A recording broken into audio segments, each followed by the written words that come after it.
अग्नि देवता यज्ञ के प्रधान अंग हैं। ये सर्वत्र प्रकाश करने वाले एवं सभी पुरुषार्थों को प्रदान करने वाले हैं। सभी रत्न अग्नि से उत्पन्न होते हैं और सभी रत्नों को यही धारण करते हैं। वेदों में सर्वप्रथम ऋग्वेद का नाम आता है और उसमें प्रथम शब्द अग्नि ही प्राप्त होता है। अतः यह कहा जा सकता है कि विश्व साहित्य का प्रथम शब्द अग्नि ही है। ऐतरेय ब्राह्मण आदि ब्राह्मण ग्रंथों में यह बार बार कहा गया है कि देवताओं में प्रथम स्थान अग्नि का है। आचार्य यास्क और सायणाचार्य ऋग्वेद के प्रारंभ में अग्नि की स्तुति का कारण यह बतलाते हैं कि अग्नि ही देवताओं में अग्रणी हैं और सबसे आगे आगे चलते हैं। युद्ध में सेनापति का काम करते हैं। इन्हीं को आगे कर युद्ध करके देवताओं ने असुरों को परास्त किया था। पुराणों के अनुसार इनकी पत्नी स्वाहा है। ये सब देवताओं की मुख हैं और इनमें जो आहुति दी जाती है वह इन्हीं के द्वारा देवताओं तक पहुँचती है। केवल ऋग्वेद में अग्नि के 200 सूक्त प्राप्त होते हैं। इसी प्रकार यजुर्वेद, सामवेद और अर्थवेद में भी इनकी स्तुतियाँ प्राप्त होती हैं। ऋग्वेद के प्रथम सूक्त में अग्नि की प्रार्थना करते हुए विश्वामित्र के पुत्र मधुछंदा कहते हैं कि मैं सर्वप्रथम अग्नि देवता की स्तुति करता हूँ, जो सभी यज्ञों के पुरोहित कहे गए हैं। पुरोहित राजा का सर्वप्रथम आचार्य होता है और वह सबके समस्त अभिष्ट को सिद्ध करता है। उसी प्रकार अग्निदेव भी यजमान की समस्त कामनाओं को पूर्ण करते हैं। अग्निदेव की 7 जिह्वाएँ बताई गई हैं। उन जिह्वाओं के नाम काली, कराली, मनोजवा, सुलोहिता, ध्रुववर्णी, स्फुलिंगी तथा विश्वरुचि है।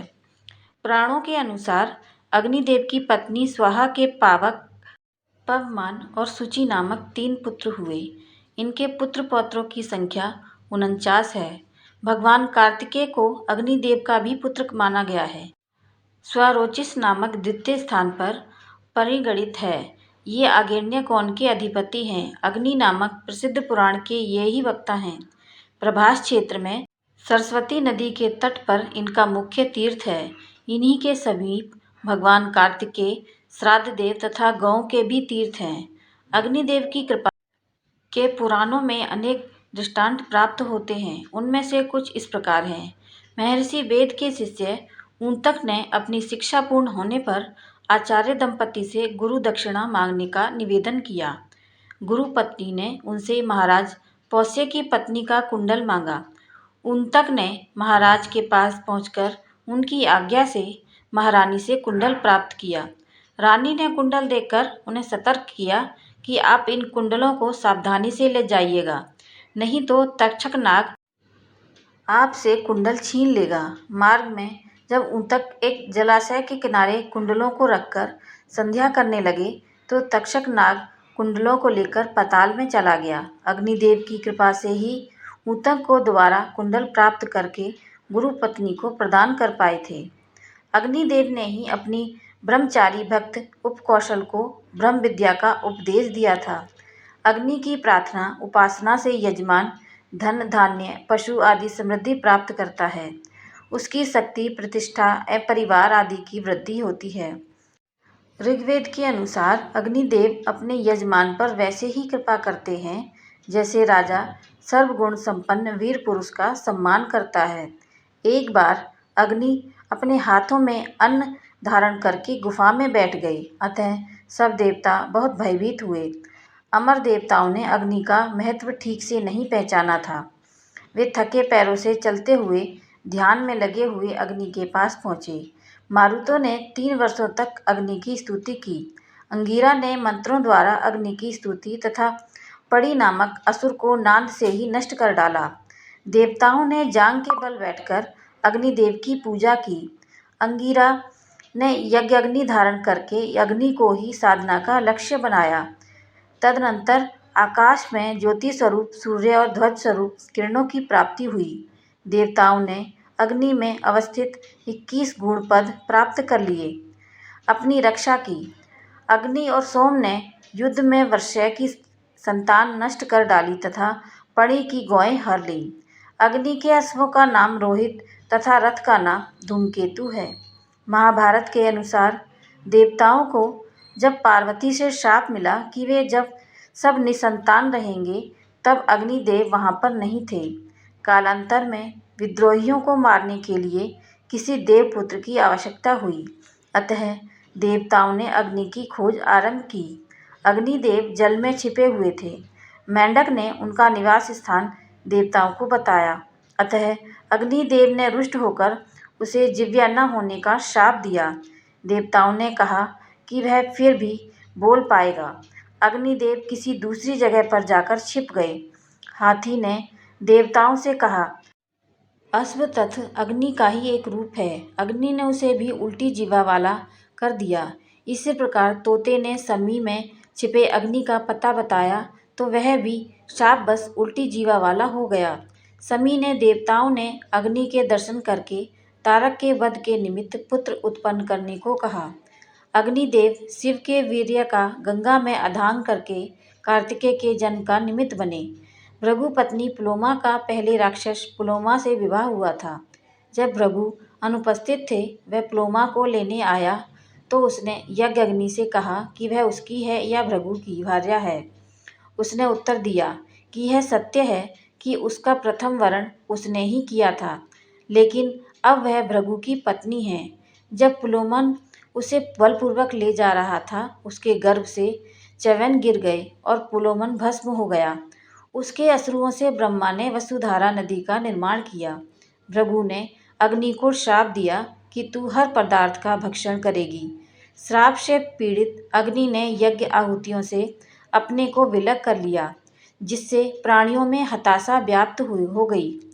ब्रह्मा ने उसे आश्वासन दिया कि वह पूर्वत पवित्र मानी जाएगी। सिर्फ मांसाहारी जीवों की उदरस्थ पाचक अग्नि को छोड़कर उसकी लपटें सर्वभक्षण में समर्थ होंगी। अंगिरस ने अग्नि से अनुनय किया कि वह उसे अपना प्रथम पुत्र घोषित करे, क्योंकि ब्रह्मा द्वारा नई अग्नि सृजित करने का भ्रम फैल गया था। अंगिरस से लेकर बृहस्पति के माध्यम से अन्य ऋषिगण अग्नि से संबद्ध रहे। हरिवंश पुराण के अनुसार असुरों के द्वारा देवताओं की पराजय को देखकर अग्नि ने असुरों को मार डाला। निश्चय किया वे सर्वलोक तक फैली हुई ज्वाला से दानवों की दग्ध करने लगे। मय तथा शंभासुर ने माया द्वारा वर्षा करके अग्नि को मंद करने का प्रयास किया, किंतु बृहस्पति ने उनकी आराधना करके उन्हें तेजस्वी रहने की प्रेरणा दी। फलत असुरों की माया नष्ट हो गई। जातवेदस नामक अग्नि का एक भाई था, वह हव्यवाहक था। दितिपुत्र ने देवताओं के देखते देखते ही उसे मार डाला था। अग्नि गंगाजल में आ छिपा। देवता जड़वत हो गए। अग्नि के बिना जीना कठिन होने लगा था, तो वे सब उसे खोजते हुए गंगाजल में पहुँचे। अग्नि ने कहा, भाई की रक्षा नहीं हुई है, मेरी होगी यह कैसे संभव है। देवताओं ने उसे यज्ञ में भाग देना आरंभ किया। अग्नि ने पूर्वत स्वर्गलोक तथा भूलोक में निवास आरंभ कर दिया। देवताओं ने जहाँ अग्नि प्रतिष्ठा की, वह स्थान अग्नि तीर्थ कहलाया। दक्ष की कन्या का विवाह हव्यवाहक से हुआ था। वह बहुत समय तक निसंतान रही।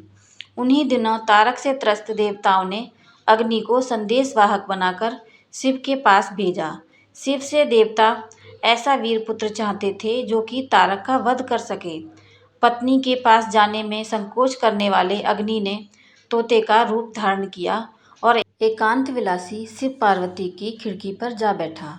शिव ने उसे देखते ही पहचान लिया तथा उसके बिना बताए ही देवताओं की इच्छा जानकर शिव ने उसके मुंह में सारा वीर्य उड़ेल दिया। सुख इतने वीर्य को नहीं संभाल पाए। उसने वह गंगा के किनारे कृतिकाओं में डाल दिया, जिससे कार्तिकेय का जन्म हुआ। थोड़ा सा बचा हुआ वीर्य वह अपनी पत्नी के पास ले गया। उसे 2 भागों में बांटकर स्वाहा को प्रदान किया। अतः उसने 2 शिशुओं को जन्म दिया। पुत्र का नाम स्वर्ण तथा कन्या का नाम स्वर्णा रखा गया। मिश्र वीर्य संतान होने के कारण वे दोनों व्यभिचारी दोष से दूषित हो गए। स्वर्णा असुरों की प्रियाओं का रूप बनाकर असुरों के साथ घूमती थी तथा स्वर्ण देवताओं का रूप धारण करके उनकी पत्नियों को ठगता था। सुर तथा असुरों को ज्ञात हुआ तो उन्होंने दोनों को सर्वगामी होने का श्राप दिया। ब्रह्मा के आदेश पर अग्नि ने गोमती नदी के तट पर शिव आराधना से शिव को प्रसन्न कर दोनों को शाप मुक्त करवाया। वह स्थान तपोवन कहलाया। मेरी ये कहानी आपको कैसी लगी मुझे कमेंट करके ज़रूर बताएं और मेरे चैनल को लाइक शेयर और सब्सक्राइब ज़रूर करें। ओम नमः शिवाय।